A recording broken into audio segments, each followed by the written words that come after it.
Gusto nyo po ba na magbukas ng negosyo at nais po ninyo itong itatayo nyo itong negosyo ay dito na kayo yumaman at kayo hindi dumaan sa mga pagsubok sa pagkalugi. Ngayon po, bago ka magbukas ng inyong pong negosyo para maging successful ang inyong pagsisimula na negosyo, subukan nyo po muna ito.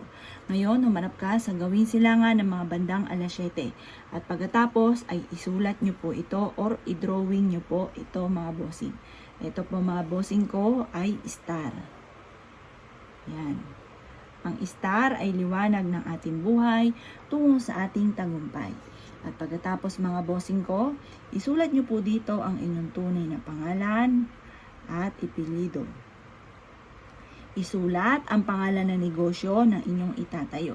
Halimbawa po, ang negosyo ko ay Pagyo Pampaswerte Online.